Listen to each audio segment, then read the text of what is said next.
典情感再次接通，盡訴心中情，白韻琴。各位朋友，你哋好。你哋見到我一個人，同埋咧喺嗰個鏡頭上咧，我出現咧，我覺得好畸形啦。因為其實我今日趕咗一日嘅工作，咁我又唔知道原來我個 partner coach 咧就冇出現。咁對住大家，我又面紅紅咁樣，唔知發生咩事。所以我相信我出現咧嘅好似好怪雞咁。咁一個人可以講乜嘢呢？所以我都係希望有人打電話嚟同我傾偈。咁我電話呢就係28927899。講起上嚟呢，我做電台又好，甚至做呢度網台都好啦，我未試過一個人坐喺度嘅。而且呢，我嘅不修邊幅呢，同埋我個面呢，我覺得好好笑啊！因為我有啲敏感咧，就搽咗啲藥粉喺個面度。我而家真係唔敢見人咁滯啦。咁啊，希望你哋可以打電話嚟俾我傾偈，28927899。咁我以前咧做盡訴心中情咧，就我會講我係白韻琴白姐姐。我希望你哋打電話嚟同我盡訴心中情。無論你係有咩心事想講，或者有啲咩內心嘅世界想搵人分享，或者有講唔出嘅開心同埋講唔出嘅痛苦，你哋都可以打電話嚟俾我。不過呢，我發覺呢，如果我喺網台度呼籲呢，係冇乜用嘅。咁同埋呢，我而家見到自己個貓樣喺個反光度呢，我個面呢，嗰啲rashes 呢。即係嗰啲敏感咧，就即係變咗一笪笪咁，非常之古怪。如果睇唔順眼咧，可以閂機。But anyway 喺呢度咧，我一個人唱獨角戲可以講乜咧？我可以話俾你聽，我做電台咁耐咧，其實係冇乜試過臨時話一個人做節目。咁我係有一次咧，我發覺就係我有一位嘉賓，佢就同我一齊做節目。咁嗰位係邊位咧？就係周潤發阿發仔。咁當時我哋嘅節目咧係個半鐘頭，又係直播㗎。佢一聽到個半鐘頭，即刻暈低咁滯。佢話吓，個半鐘頭，兩個人坐喺度發噏風，講得幾耐啊？咁我話冇所謂啦，你講得幾多就幾多。結果咧，呢個半鐘頭咧，好快脆就過咗。咁我就話完啦。佢話吓，咁短㗎，我好似未講完嘢咁。所以咧，有時兩個人傾偈咧，就不經不覺嘅時間就過咗啦。咁其實咧，我最近咧就去咗美國啦，去咗加拿大啦，又啱啱去完上海。咁真係可以叫做馬不停蹄，所以返到嚟香港咧，即刻又要趕稿啦，又要開會啦。咁我有個公職係即係區嘅小議員、區議員。咁但係咧，雖然係區小事啊，但係不過如果你想負責啲嘅咧，你都要時時喺嗰度。咁我有個寫字樓咧，就喺羅素街。大家都知道羅素街咧，喺報紙上咧話係全世界最貴嗰條街，就係New York 嘅 Saks Fifth Avenue 都冇咁貴嘅。不過我就好彩，就我得到朋友嘅關照咧，就當然係收我好克己嘅租金啦。咁而嗰個地方又非常之中心好靚，因為對正時代廣場，所以咧就我可以好舒服咁喺長高返工。即使我個同事係遲咗返工，或者佢有時要早啲走，其實我日日都好夜走嘅，因為我如果唔係做網台嗰陣時咧，我係喺度坐到1點2點，嗰度我喺我寫字樓嘅時間，其實係比我自己喺屋企嘅時間仲耐嘅。咁即係講起上嚟咧，我係好 enjoy，可以話好享受一個人咧，靜靜喺一個地方，四邊咧係靜到咧會有迴響嘅。咁我咧就可以喺度睇書啦，冥想啦。其實講到話冥想咧，我根本就唔識嘅，我係識得胡思亂想嘅。咁我諗起咧，人生咧幾十年就過咗啦。我細個嗰陣時咧就好中意幻想嘅，我喺度諗到我大個咗啦，我就應該做乜啦，做乜啦，有好多理想嘅。咁但係當我啲時間匆匆過，歲月過，哇！回頭發覺，即係嗰首詩講得幾好嘅，再回頭是百年生啊！即係叫做咩？一失足成千古恨，再回頭是百年生。我就唔止係一失足啦，我成日都失足，甚至真係跌咗落地啦，整到隻腳都傷晒，因為我行路唔係好睇地下嘅。咁我而家係完全冇着高踭鞋嘅。不過以前好細個後生嗰陣時咧，我就中意着高踭鞋。我覺得高踭鞋按我有之。咁3寸嘅高踭鞋咧就已經好犀利㗎啦。咁我冇乜着3寸高踭鞋，因為我覺得着得咁高嘅高踭鞋咧就其實好辛苦嘅。估唔到而家啲人嘅高踭鞋咧可以6、7寸嘅。咁雖然佢個鞋頭都漸高咗，但係咧我話俾你聽，一扭親咧，佢隻腳咧就會好耐都行唔到嘅。咁我其實係試過咧，係俾一個孫小姐咧就即係踢親踩親我隻腳，咁等我跌咗落地下咧，就又要紮繃帶，又要打石膏咧，就成大半年嘅時間。咁呢位孫小姐咧就完全唔出現，可能避咗我啦。到我好返嗰陣時，佢又出現㗎啦。咁又喺度扮，咦？我唔知道你受咗傷喎，點解會受傷嘅？咁呢位孫小姐咧，其實係大陸嚟嘅。咁佢哋話佢係大陸嘅間諜喎。咁係咪間諜我就唔知。但係佢呢種扮嘢嘅方法咧，我覺得香港嘅女仔就好少咁做嘅。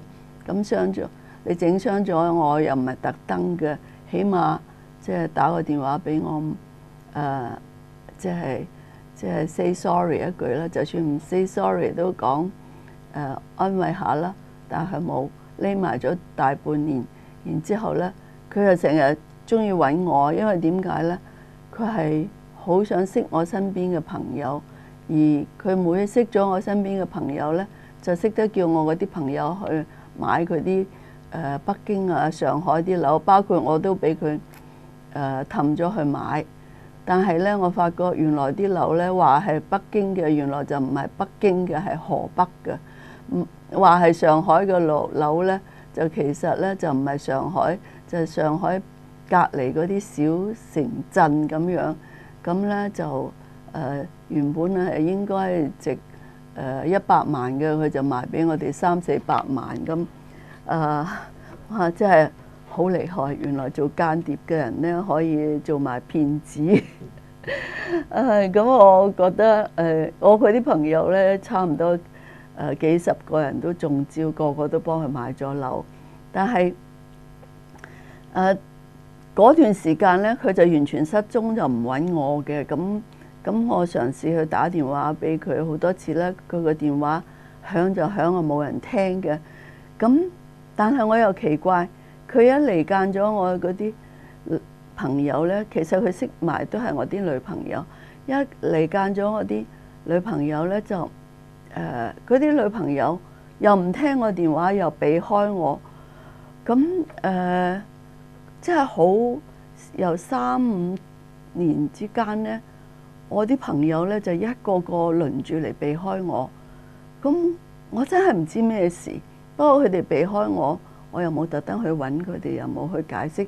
總之打幾次電話呢，冇人聽，我就算數噶啦。咁到嬲尾呢，隔咗好耐之後呢，我喺個 lift 度呢，就撞到我一個朋友。咁我假設佢係陳小姐啦，陳小姐多人姓啦，就其實唔係嘅。咁我一見到佢，我就好開心。陳乜乜咁樣啊？點解你唔見咗你咁耐㗎？好開心。咁啊，同佢講喎，又捉住佢啊，咁啊好熱情咁。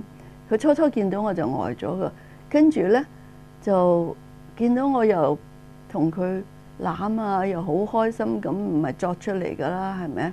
咁跟住佢又揾我，又同我來往。隔咗半年之後呢，佢就無意中就講咗一句，佢話嗰陣時我好耐冇揾你，係因為你話俾孫小姐聽，即係佢個英文名叫做 Sandy 咧，就話你誤會咗我溝咗你個男朋友，同佢有路，所以咧我就避開你，又唔敢揾你，見到你喺對面馬路，我都即刻要避到遠遠。咁點解你又睬我？因為嗰日喺 lift 度對口對面，你見到我好開心，完全又冇事，而家又同我來往返，所以我咪好開心咯。因為我其實係冇同你個男朋友，咁你哋知我男朋友係邊個㗎啦？如果唔知就就當冇啦。咁所以咧，我又覺得你對我冇咁嘅芥蒂啦。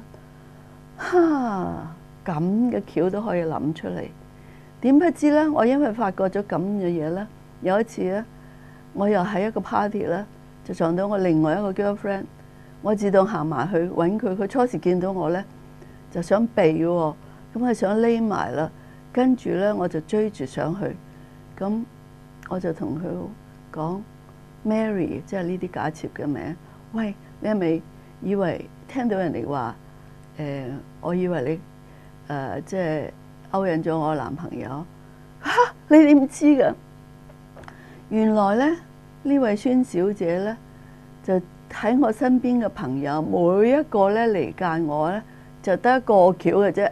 有一個橋咧就話，因為我誤會咗佢或者佢哋咧，去即係搶咗我男朋友，同佢暗度陳倉。咁仲話我話俾佢哋聽，我見到佢哋之後咧，就絕對唔會放過佢哋噶啦。仲講一句好粗魯嘅嘢咧，就係話佢話見你一劑就打你一劑啊咁樣。咁即係我而家講到自己都糊塗咗，就係呢個女士咧，就向所有我啲朋友女朋友咧就造謠，就話我話佢搶咗我男朋友，變咗我啲女朋友咪唔敢揾我咯。而佢唔敢揾我之後咧，佢就每一個人咧就去叫佢哋投資啊，買大陸嗰啲樓啊。咁然之後咧，即係我嗰班女朋友個個都係叻女啦，又賺到錢啦。咁就有一個女士咁 friendly 嘅，仲話係我個朋友，又同佢通水。話我誤會佢啊咁，原來呢，咁嗰啲女仔呢，就即刻就疏遠咗我，以為我真係誤會咗佢。咁我到係偶然間撞返佢哋，先至誤會冰釋。咁因為咁樣呢，我就主動去揾返我啲朋友。原來佢用一條橋可以呃到我幾十個 girlfriend 呢，幫佢買埋嗰啲北京原來又係河北嘅樓啦，上海又原來係寧波嘅樓啦，咁就賺到咧盆滿缽滿。而家咧就揸晒名跑車啊，住晒半山。我發覺呢個世界真係老千世界，只要你肯講大話 ruthless， 咁你就可以揾到好多不義之財啦。咁我亦都唔去詛咒佢，不過我覺得始終上多山多咧就遇老虎。對於我嚟講呢，好彩呢，我所有啲朋友呢都冰釋翻。其實我從來冇懷疑我朋友會去搶咗我男朋友或者我身邊嘅任何嘅人。我覺得即使有咁嘅事，都唔係一方面嘅，係咪？咁何況我從來都冇咁諗過。交朋友又好，夫妻又好，都係緣分同埋你可以講得唔好嘅就孽啦，係咪？係真係天然嘅。嗱，你哋見到啦，我一個人就喺度，即係好似發噏風咁，自説自話。點解呢？原來今晚有 partner 嚟嘅，佢又唔嚟，咁我對住個咪，唔係自説自話，同邊個講啊？喺咁嘅情形之下呢，我都希望你打電話俾我啦，係咪？咁可以我唔使一個人講晒啊嘛。不過呢，喺網上嘅朋友呢，佢哋係好中意寫好多嘢，佢哋就唔興講嘢嘅。咁所以我亦都唔敢祈求。但係呢，因為做呢啲網台呢，我又未曾習慣，又唔知道個成果係點，所以呢，我亦都唔係好想周圍去通知我啲朋友，叫佢哋睇，因為我都唔知個效果出嚟會係點嘅，又冇電話啦。今日連隔離嘅 partner 都冇啦。咁如果有邊位喺個網上睇到我啦，就可以俾啲電話嚟，即係叫做救援下我啦。咁同埋或者你哋想聽我講啲乜嘢呢，我都可以講俾你聽。咁如果冇要求呢，你唔好嫌我悶喎，因為你諗下啦，一個人對住個鏡頭，四邊都係牆壁，咁我可以講咩呢？當然好多嘢可以講，我可以講話，我哋人喺呢個世界上，究竟乜嘢係最好嘅呢？我話俾你聽，我過咗幾十年，我唔知道乜嘢叫做最好嘅，我亦都冇要求咩叫做最好，因為呢，人當你好開心嗰陣時呢，有啲人會擔心嘅，就擔心，因為中國有句成語叫做樂極生悲啊。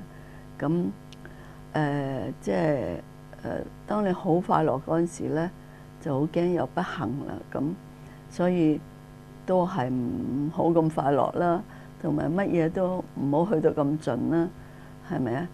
咁我話你聽，其實一個人，每一個人喺呢個世界上都會帶着好多遺憾。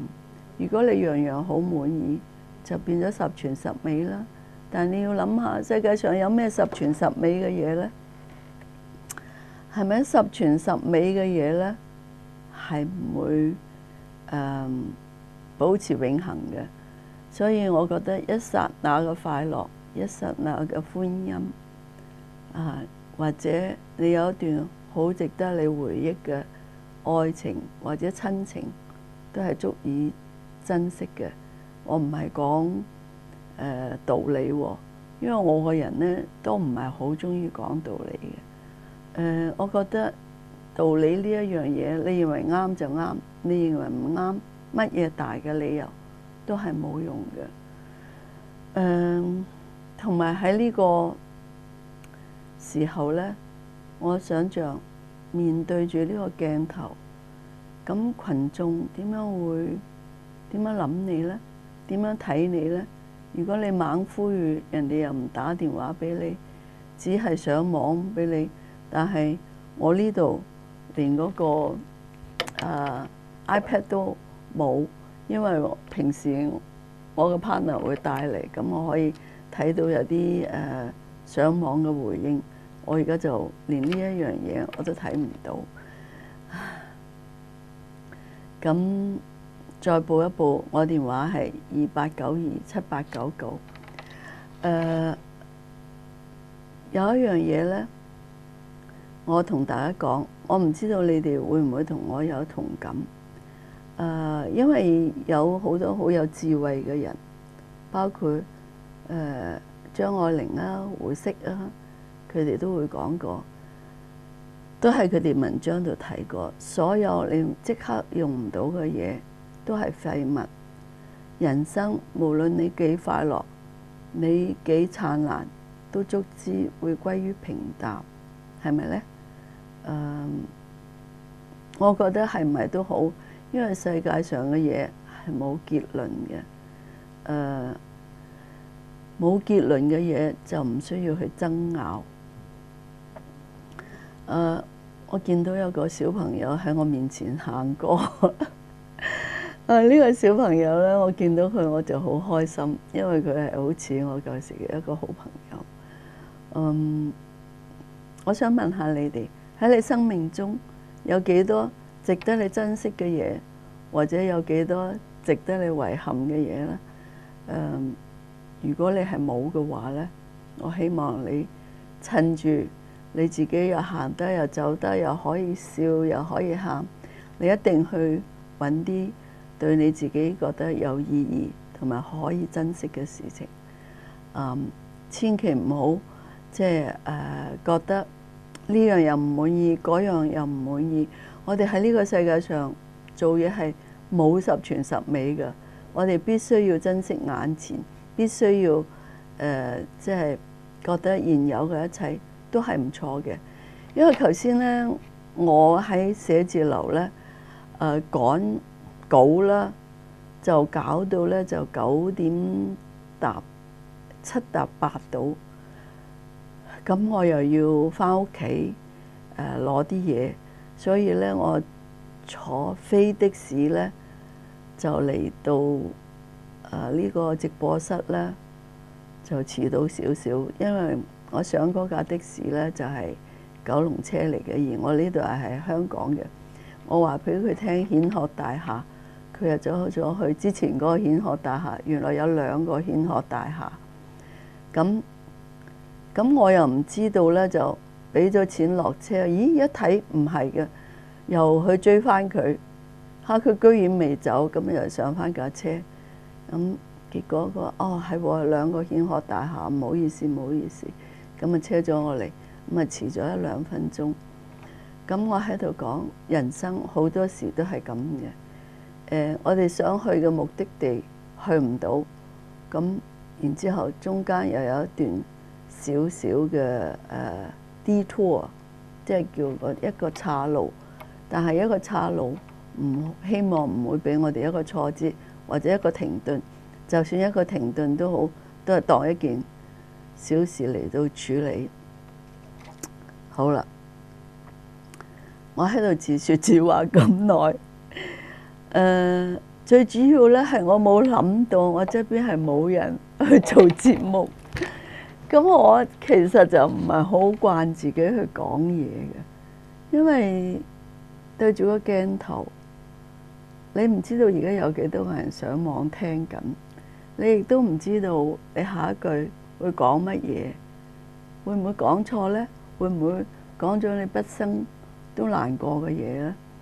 咁其實呢，我覺得呢，我嗰次受一個我好信任嘅朋友嚟，即係為咗賺一啲錢，咁將我身邊嘅朋友都分離咗，而我身邊嗰啲朋友，居然又俾佢每一次都分離成功，然之後呢，俾佢成功咁推銷佢嘅，即係完全唔可以賣得出同埋套現嘅房地產。